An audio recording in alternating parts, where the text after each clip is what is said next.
Báyìí ni ọ̀kan lára ọmọ gbajúgbajà òṣèré tíátà Taiwo Hassan tí ọ̀pọ̀ èèyàn mọ̀ sí Ogogo ṣe fi léde nípa ti ikú bàbá rẹ̀ tí ọ̀pọ̀ èèyàn mọ̀ sí Ogogo. Ẹ wò ó, mi ò ní ọ̀rọ̀ púpọ̀ láti sọ lásìkò yìí bí kò ṣe wípé kí n fi tó yín létí ibi tí nǹkan dé dúró lórí Taiwo Hassan Ogogo. I need to call my sister. I need to call them. My family. Nobody called me. Oh. Nobody called me.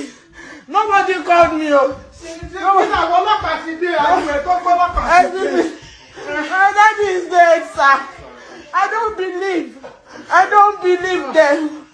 I can't take that 5 minutes ago. I want to go home. Please, let me go home, sir. I can't. Mommy!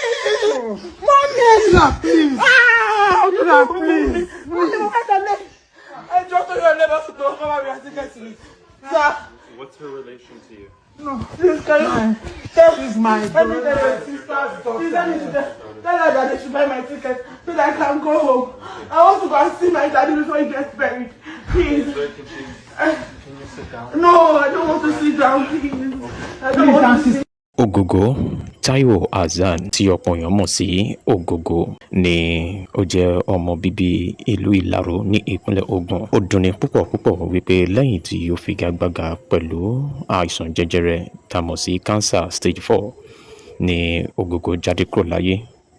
Ogogo jẹ́ ẹnìkan tí ọ̀pọ̀ ènìyàn kò lè gbàgbé tá a bá ń sọ̀rọ̀ nípa eré tíátà gẹ́gẹ́ bí mo ṣe sọ di mímọ̀ ṣáájú fún yín wípé ó ti fi ìgbà kan rí jẹ́ mechanic ìyẹn automobile kó tó di wípé ó di òṣèré full-time actor. Bákan náà ó bẹ̀rẹ̀ ìrìn àjò eré ṣíṣe ní ọdún 1981. Ẹ má gbàgbé pé ní ọdún mẹ́rìndínláàádọ́rin 66 years ní Ogogo kó tó jáde kúrò láyé. Ó ti ṣiṣẹ́ ìjọba ní ọdún 1994 kó tó di wípé ó tún tẹ̀síwájú láti gbájúmọ́ eré tíátà rẹ̀. Ọ̀rọ̀ ikú Taiwo Hassan yìí dùn wá púpọ̀. Bí gbogbo ẹ̀ bá ṣe ń lọ, a máa fi tó yín létí.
I'm not sure that the Inca called Joseph is okay because he has been calling. If my uncle is on call with us, Inca called you. Look, me you cut again. You will join back. Like most times when you're on the call, it's always Inca called you. Don't pay me my paying pada. Inca called you. Don't pay me my paying pada.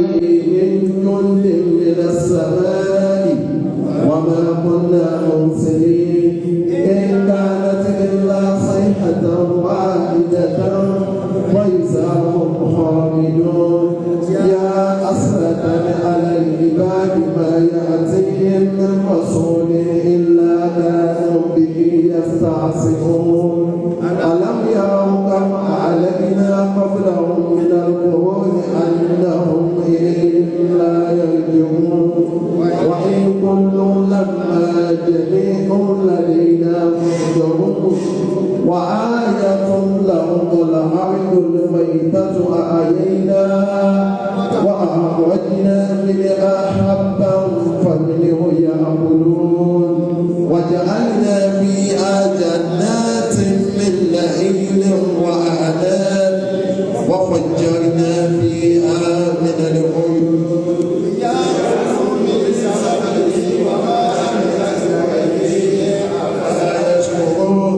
سبحان الذي خلق الأزواج كلها مما تنبت الأرض ومن أنفسهم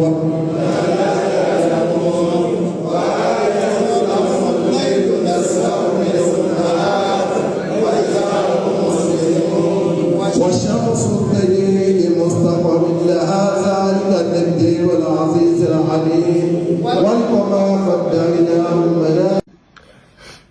Hello everybody, good evening. I'm here to ask for help for my daddy.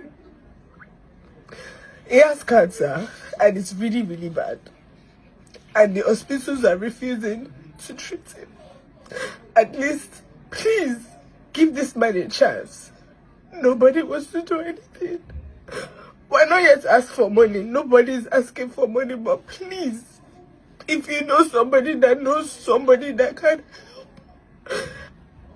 This man has a strong will to live.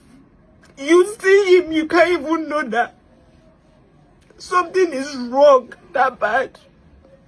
It's just starting to show. We didn't even know until like 3 weeks ago. So please, I'm begging you. If we know somebody that knows somebody that will be willing to treat him, anything, we're willing to try anything. Please, we're not here to ask for money. Nobody's here to ask for money. My big uncle has helped Yayi. He has been of great help. Like, nobody even knew that he would show up for us this way. But if he's willing to do anything, but please, if you know somebody that knows somebody that will be willing to treat him, would really appreciate it. Please, I can't watch my daddy die. I can't. Please, please.